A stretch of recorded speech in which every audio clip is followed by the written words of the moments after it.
Здравствуйте! Сегодня я хотел рассказать вам об одной неприятной ситуации, которая, к сожалению, возникает с соседями. Это когда сосед затопил вашу квартиру.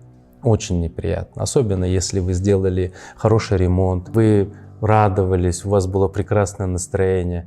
И тут в один не очень добрый вечер или недоброе утро вы увидели, что у вас потекло по стене и ваш ремонт весь пошел насмарку. Что лучше сделать в данной ситуации? Обязательно нужно вызвать представителей КСК, вызвать других соседей, которые могут засвидетельствовать этот факт, и сделать осмотр. Желательно к этому осмотру привлечь лицо, которое обладает соответствующей лицензией. Эта лицензия называется оценочная, то есть имеется в виду, это лицо, обладающее специальными познаниями, у него есть лицензия на проведение оценочной экспертной деятельности, который может оценить ваш ущерб. Вы же сами не можете оценить, то есть вы сделали ремонт, вы потратили на него тысячи, может быть, миллионы тенге, но вы не знаете точно, какой ущерб вам причинен. Это во-первых. Во-вторых, это лицо может указать, от чего возник, именно ли этот сосед виноват в том, что затопило вашу квартиру, а может быть это тот сосед, который находится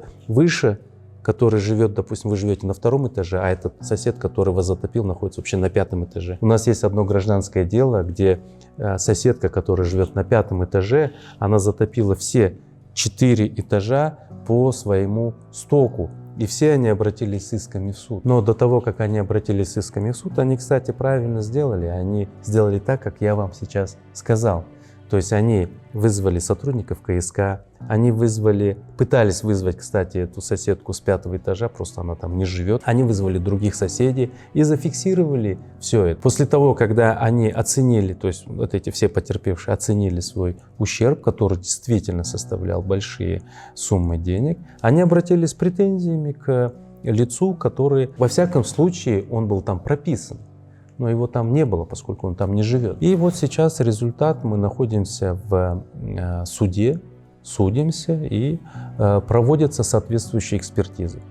Но еще раз хочу сказать, что соседи, у которых затопили их квартиры, первые их действия были совершенно правильными. Давайте еще раз. Если вы видите, что у вас затопило квартиру, вызывайте представителей КСК, вызывайте соседа, вызывайте других соседей, и вызовите лицо, которое может зафиксировать причиненный вам ущерб. Потому что хорошо, если, допустим, сосед сразу сказал: да, я вам возмещу, я виноват, простите меня, пожалуйста. Но бывает совсем по-другому. Сосед может не прийти, либо сосед может отрицать, сказать: вы сами виноваты, я здесь ни при чем, и это все произошло, потому что это произошло где-то там посередине, и что там прорабчено, что он не виноват, что вы сами неправильно сделали ремонт, и так далее, и так далее. Все может быть. Поэтому запаситесь, пожалуйста, всеми необходимыми доказательствами, потому что завтра вам придется идти в суд и доказывать все это.